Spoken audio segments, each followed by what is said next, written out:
another important candidate here, and this is an office so important as Secretary of State. And we've seen how important that is because that's what runs our elections, as well as the ability for us to get our license tabs and all that stuff efficiently. And we see what happened after Ruth Johnson left, because she had everything running so well. In fact, I see Ruth has joined us now. Very good. So I'm glad you can make it. Okay. And I'd like to talk about Kristina Karamo. She teaches public speaking and college orientation at Wayne County Community College. She's an elected member of the 14th District Republican Executive Committee, so she's involved. She also had a podcast called Right on 14th. I like that name, Right on 14th. Almost sounds like a golf thing, doesn't it? Right on 14th. Member of the board of directors of the Detroit affiliate of Stanton International. Maybe you can explain what that is. Stanton International. Okay, and she currently leads a research team comprised of former Secretary of State personnel, which I'd like you to talk about that too. So I guess that is supposed to keep Secretary of States in line, right? That research team, that's great, because I would say that the majority of the people in this room think that the election was in 2020, had a lot of strange things happen, and that we need to have a forensic audit of that election. And if we had a decent Secretary of State, we would get it. So, Kristina, come on up here and explain this to us. Kristina Karamo, thank you. Thank you so much. So, you know, what's interesting is that many of us have always heard the phrase that this is the most important election in our lifetime. We hear that every election cycle. Well, you know, typically when I hear that, I kind of roll my eyes. But for the first time in my life, I really believe it. If you look at what's happening in our nation, we realize that this is not politics as usual. You know, as mentioned, I'm on the 14th Congressional District Executive Committee. I'm a precinct delegate. I'm on Oakland County's Executive Committee. We have a meeting tonight that I'm missing, by the way. So I'm very involved. I'm on the state committee for the Michigan Republican Party, and Stanton International is a crisis pregnancy center. We're right across the street and down the street from an abortion clinic, so 2 abortion clinics.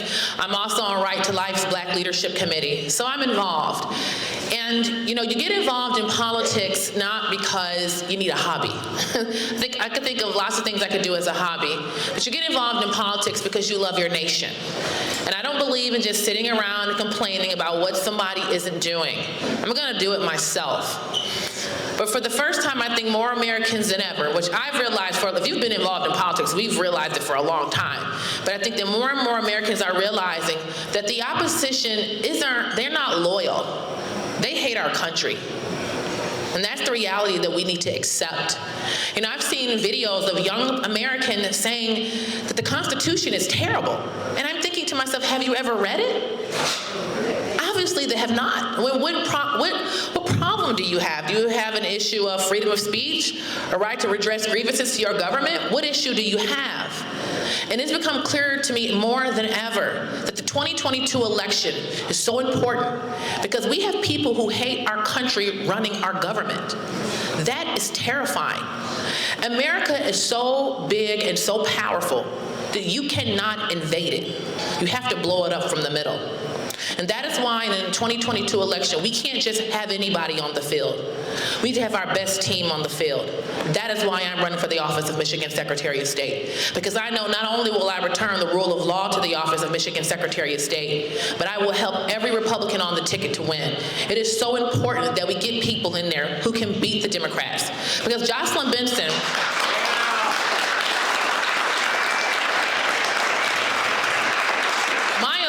Jocelyn Benson, she's not even from Michigan. I've lived in Oakland County my entire life. She's not from Michigan, she's from Pennsylvania. She has no vested interest in the people of Michigan. I've had 2 state reps independently confirm for me that her core team is from New York and California. She was placed in Michigan strategically via George Soros' Secretary of State project. You may not remember, but she actually ran in 2010 and lost. So she's been vying for the office of Michigan Secretary of State for a long time. And her reason for vying for that office was for one reason only. It was not to serve the people of Michigan, but to corrupt our election system. And her fixation on corrupting our election system is a large reason why she's done a horrible job with our SOS branch offices. You know, if you look at the Secretary of State's budget, the Secretary of State branch offices are actually technically their largest responsibility.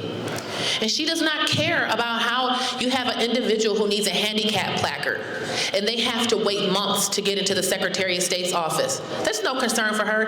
That may not seem like a lot to a lot of people, but you think of someone with rheumatoid arthritis and they have to hobble to get from their car to the door at the grocery store, that is a massive inconvenience. Or you think about a business owner who has to wait months to register company vehicles, they're losing thousands of dollars. There are those people who could be working who can't because those vehicles are sitting there. We were in Kent County, Michigan, and the mayor in Kent County shared with us that his city is experiencing an uptick in crime. This was last summer because there are cars riding around with no license plates. And the police had been instructed in his town that they can't pull over vehicles with no license plates. Drug trafficking, human trafficking. What if someone stole a vehicle? They could just take the plate off and the police could do nothing about it. So these are real issues that people are dealing with. Or I talk to business owners who are limited to the amount of transactions they can do per appointment. That's a massive inconvenience. How do we clean up our branch offices? One, we have to bring back walk-in services. You know, it's so funny that Jocelyn Benson, when she ran, she promised 30-minute wait times. Well, that was a lie because you cannot guarantee wait times when you're dealing with the walk-in system. We need both walk-in and appointment services. We also have to return authority back to our branch managers.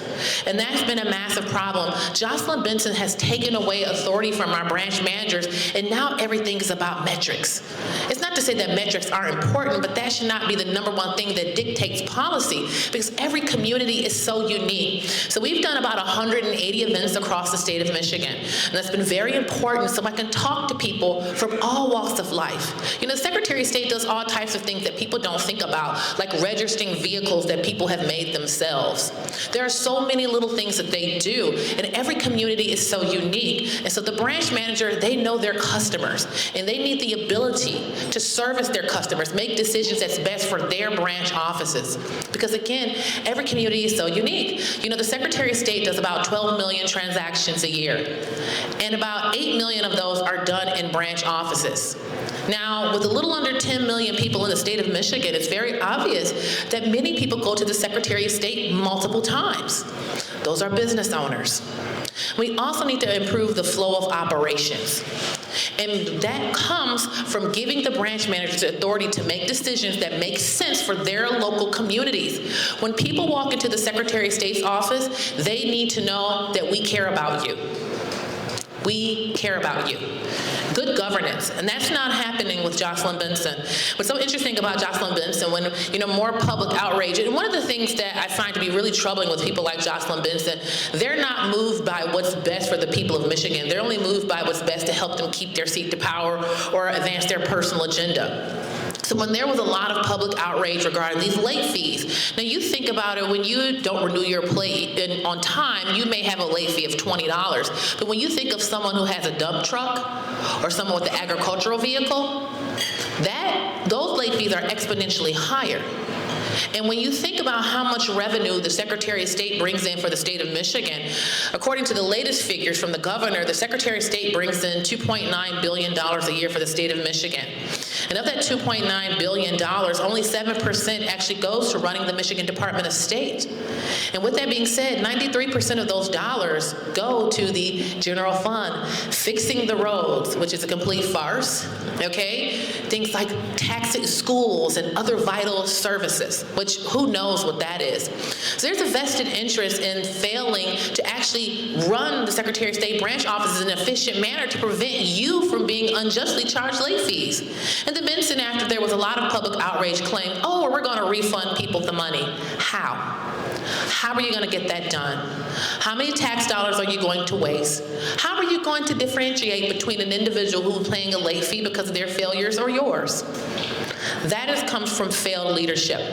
So my experience is in education. I'm a college professor, and I really, really love my job. I also have experience in conflict resolution management, which is critical when it comes to putting teams together. As we know, the Secretary of State is an administrator. They don't necessarily do the little minutia of the everyday responsibilities. They're tasked with putting together the personnel to get the job done. And being a college professor, I constantly assess problems. You constantly are looking to build, design, validate, constantly. That's what we do, but we're dealing with human beings. When it comes to developing courses, when you are presented with new information, you have to constantly make adjustments. That's what we do as professors, but we're dealing with something even more precious, which is our future generation. And also being able to solve conflict. Anybody knows conflict is around us constantly. But what do you do when conflict is presented? You turn conflict into team-building moments. And one of the important things to me of good governance is not getting so emotionally attached to a certain solution that when new evidence presents itself, you're not willing to adjust. Because sometimes people get so emotionally attached to a solution that they actually don't get anything done because they're in it for themselves. So as mentioned, I have a team of former SOS agents who've been advising me. And this has been so, so important because, on the outside, we see certain things, but it's been important to know from an inside perspective of what Jocelyn Benson is failing at. One of the things that's very interesting that Jocelyn Benson is failing at, so I have a friend of mine who retired from the Secretary of State, and she actually worked in Senator Ruth Johnson's administration, and she ran a program where she went into cities and communities where people had a hard time getting an ID, and she actually had a program where it was homeless people, parolees, or other individuals who had a hard time getting an ID, and she was tasked with helping those individuals get an ID. But that when Jocelyn Benson gets in office, what does she do? She kills the program. She kills the program. And then you have the Democrats running around saying, well, some people have a hard time getting an ID. Well, there was a program that existed to remedy that exact problem, but you killed it. Because what we have in office is someone who is such a partisan hack. They don't care about what hurts the people of Michigan. They only care about themselves. We see Jocelyn Benson, allowed Gretchen Whitmer to collect illegally millions of dollars in campaign finance contributions, and Jocelyn Benson herself has been caught illegally collecting money. Recently, $10,000. This woman can't even oversee her own campaign finance, but yet she wants to see the finance of campaigns across the state of Michigan? She's not qualified for the job. And when it comes to our election systems, and that's the reason I jumped into the race. I was a poll challenger at the TCF Center in Detroit. And I'm just being politically active. I have a master's in Christian apologetics. I graduated from Biola University's Talbot School of Theology. I did not go to theology school to run for public office. I can guarantee that. I did not. Okay? I want to be active and involved, but I was not thinking about running for Secretary of State. But things changed. Things definitely changed when I was a poll challenger at the TCF Center in Detroit. And I saw multiple statutory violations. I saw a process designed to corrupt the system. I saw illegal ballots being cast. I testified before the Senate Oversight Committee. And this was so upsetting. When you're there and you're watching these individuals just cheat in your face. Now, it's not like I know from personal experience, but typically criminals kind of want to be secret, okay? They typically want to hide a little bit, but these individuals didn't care. Violating poll challengers' rights, which is a violation of Michigan election law, punishable by either jail time or a financial fee. This is what happened during the 2020 election. And we came out, and then the media called us liars.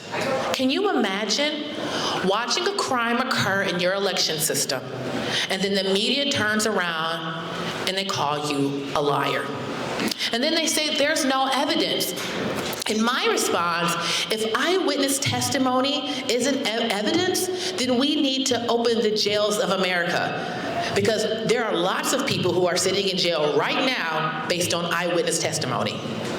Eyewitness testimony is evidence. And there's more evidence of massive issues in our election system. You know, when you look at the qualified voter file, which is our statewide voter registration database, and it's interesting, before Senator Ruth Johnson left office as Secretary of State, she purged, I believe it was over 800,000 names from the qualified voter file. And then what does Jocelyn Benson do? She mails not only every citizen in the state of Michigan, but those people too, absentee ballot applications. So with us doing over 180 events across the state of Michigan, it's safe to say that I've talked to a lot of people, and have so many people come to me and share their stories. I received an absentee ballot application for my brother who died 25 years ago in Colorado. I received an absentee ballot application, this is the worst one I think, a couple received an absentee ballot application for their son who died at the age of 14 in 2004. He was never old enough to register to vote. In the home they received an absentee ballot application for him at, the young man never lived. How was he on the qualified voter file at that address? I even talked to a clerk who her husband received 2 absentee ballot applications in different iterations of his name. Or women who live out of state, receiving absentee ballot applications in their maiden name. But nothing to see here, folks. This was the most secure election in U.S. history. Well, first of all, I like to point out, this is the inner Christian apologist in me. You know, we're trained in apologetics to look for fallacies. But unless you've studied every election in U.S. history, you really can't make that claim. So that's lie number 1. But number 2, even when Jocelyn Benson claimed she did an audit, she did bogus audits. I mean, in one county, she only inspected 3 ballots. And to give you an indication of not just my experience at the TCF Center, even my own intimate knowledge of being a victim of this corrupted system under the Benson rule, if you will. So CNN has written multiple hit pieces about me. So I'm on the national slate, the Conservatives for Election Integrity PAC. And one of the gentlemen on our PAC, from our PAC, was on Steve Bannon's show and talked about our PAC. And once the left caught wind of our PAC, they lost their minds. They're like, oh my God, conservatives teaming up together to protect America. Like, that's their worst nightmare. So then, of course, after receiving President Trump's endorsement, it got way worse, way more intense after that. But then the interesting thing, CNN, before they put out their first hit piece about me, they sent an email with a list of insults. And then within that list of insults, they say, well, according to the state of Michigan, you didn't vote in the 2020 election. I'm like, well, that's totally ridiculous. I mean, just based on how active I am, I wouldn't take the time to go and vote. That's ridiculous. But of course I voted in person. So nevertheless, I went to a friend, contacted my local clerk, and my local clerk stated, well, she received 6 absentee ballot applications, but she didn't vote, which is nonsense. So what did I do? I FOIA'd my application to vote, proving that I voted in the 2020 election. So when you hear about the canvass in Oakland County, that anomaly rate, I'm one of those anomalies. So how do we clean up our election system? I know my time is wrapping up because I could go for an entire hour. But how do we clean up our election system? 1, we have to clean up our qualified voter file. That is critical. We have to have accurate voter registration database. Because with more people voting absentee, you talk to a lot of clerks around the state of Michigan, some cities are seeing 4 or 5 times the amount of absentee voting. If we do not have an accurate qualified voter file, there will be thousands of illegal ballots and we will not know. Additionally, we need to make sure we're supporting our local clerks. When citizens come forward claims of election fraud, they need to be taken seriously. We need to make sure we have SOS regulation agents at the TCF Center and large ballot processing facilities. There's lots and lots that need to be done. But I want to wrap up because I see my time, I'm getting the hook. So my time is wrapping up, but I really appreciate you guys taking the time to listen to me. There's so much more. I mean, I'm an educator, so we are very exhaustive, but I appreciate your support. There's Christy there. If you guys are interested in volunteering or giving a contribution tonight, you know, we complain about these leftists and how much money they dump into campaigns. We have to ask ourselves, how much is our freedom worth? That cheeseburger, that glass of beer, that all could go into helping a candidate like myself to go and defeat Jocelyn Benson. So I need your financial support. I thank you so much for your time. If you have questions, I'll be hanging around to answer. Thank you. Thank you so much. Kristina Karamo.